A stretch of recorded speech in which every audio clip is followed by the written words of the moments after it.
तीन घूंघट वाली बहू की बेशरम सास का करवा चौथ।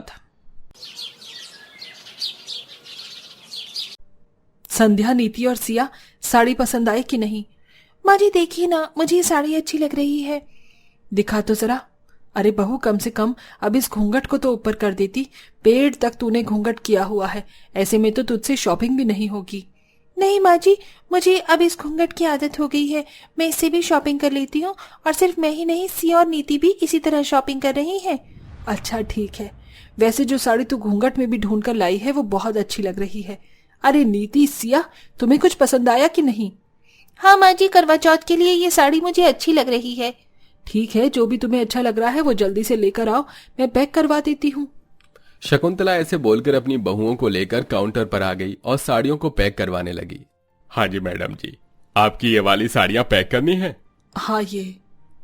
शकुंतला और हिमांशु दोनों ही एक दूसरे को देखकर कुछ देर के लिए मानो जम गए हो। अब ठीक तो है माँ जी? हाँ हाँ हाँ, मैं ठीक हूँ। मुझे क्या होगा?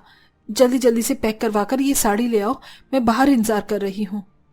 शकुंतला ऐसे बोलती हुई बाहर चली गई। वहीं काउंटर पर लगे हुए आदमी ने उसकी बहुओं की ली हुई साड़ियों को पैक किया और तीनों बहुएं उससे बिल कटवाने लगी।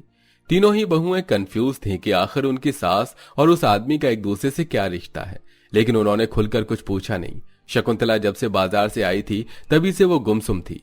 सिया, ये माँ जी को क्या हो गया है? जब से बाजार से आई है तब से बस ऐसे ही खोई खोई सी है। उस आदमी और माँ जी का जरूर कोई ना कोई रिश्ता है। सही कहा, माँ जी की होश गुम हो जाना ये सब नॉर्मल नहीं है। एक तरफ सभी बहुएं कंफ्यूजन में थीं, तो वहीं दूसरी तरफ शकुंतला कुछ इस तरह से सोच रही थी।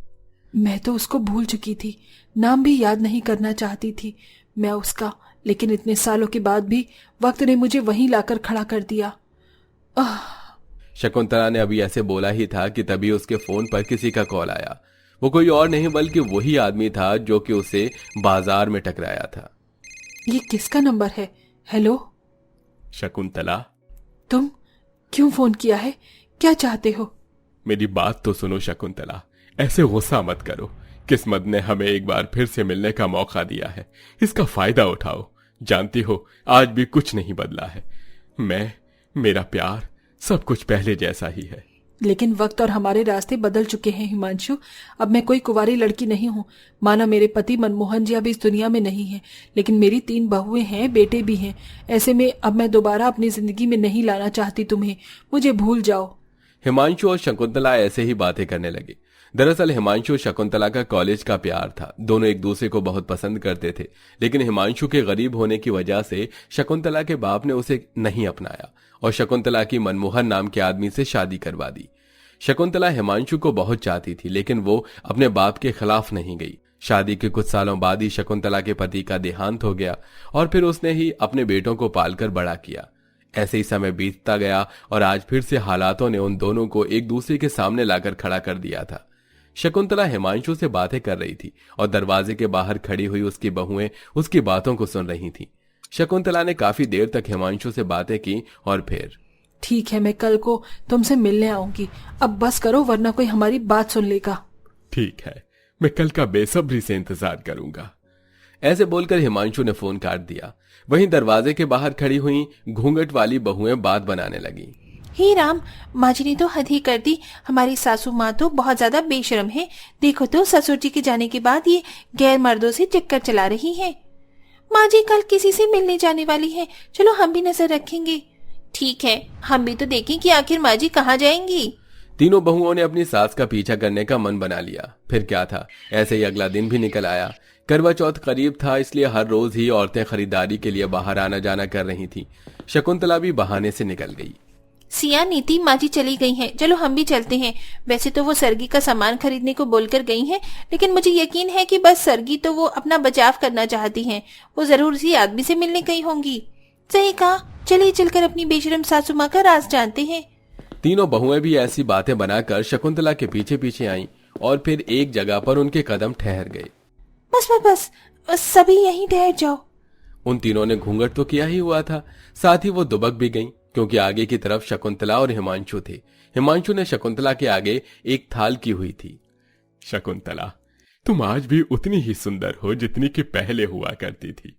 और मेरा प्यार भी आज भी वैसा ही है जैसे पहले था। मेरे लिए ये सामान ले लो।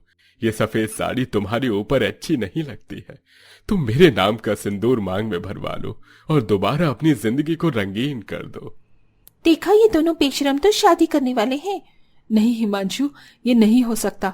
तुम बात को समझो। अब हमारा मिलन नहीं होगा। मैं भी तुमसे आज ही उतना प्यार करती हूँ जितना कि पहले था, लेकिन ना तो मैं तुम्हारे नाम का सिंदूर लगाऊंगी और ना ही अब मेरी जिंदगी में रंग आएगा, इसलिए मुझे भूल जाओ। शकुंतला ऐसे बोलकर हिमांशु के पास से वापस लौटने के लिए अपना रुख मोड़ ली कि तभी उसकी तीनों बहुएं उसके सामने आ गईं। रुक जाइए माँ जी। तुम तीनों, तुमने मेरा पीछा किया? हाँ माँ जी, क्योंकि कल हमने आपकी फोन पर होने वाली बातें सुन ली थी, लेकिन वो सब बस एक तरफा थी। माँ जी, हम आपको गलत समझ रहे थे और इसीलिए हम आपके पीछे पीछे आए, लेकिन हमें माफ कर दीजिए। हमने अभी अभी आप दोनों की बातें सुनी। माँ जी, अब जिंदगी आपको मौका दे रही है, आपको पहले प्यार को आपकी जिंदगी में लाने का, तो फिर क्यों इसे जाया करना। माँ, आप सालों से अकेली हो। ससुर जी ने अपना सारा वक्त अपने काम को दिया, कभी आपके ऊपर ध्यान नहीं दिया, लेकिन आपने अपना सब कुछ उन पर ही कुर्बान किया। पर अब तो ससुर जी यहाँ नहीं है। हिमांशु जी को आपने नहीं, भगवान ने आपके पास आने का मौका दिया है। माँ, खुद को इतना दुखी मत कीजिए। अपनी बहू की बात सुनकर शकुंतला की आंखें भर आईं और वो संध्या से लिपट गई। फिर क्या था, अगले ही दिन का करवा चौथ था। हिमांशु ने शकुंतला को करवा चौथ के लिए शॉपिंग करवाई और शकुंतला ने उसके नाम का व्रत रखने का मन बना लिया। शकुंतला की बहुएं उसके सपोर्ट में थी। आधी रात को छिपकर शकुंतला ने सरगी खाई और व्रत कर लिया। उसके बेटे हिमांशु के बारे में नहीं जानते थे। माँ, आपने सुबह नाश्ता नहीं किया? तबीयत खराब है क्या? हाँ बेटा, वो मैं ठीक हूँ। माँ को नाश्ता हमने दे दिया था, उन्होंने नाश्ता कर लिया है, आप चिंता मत कीजिए। सिया ने बात को संभाल लिया, लेकिन शकुंतला परेशान थी कि वो हिमांशु के बारे में अपने बेटों को कैसे बताएगी।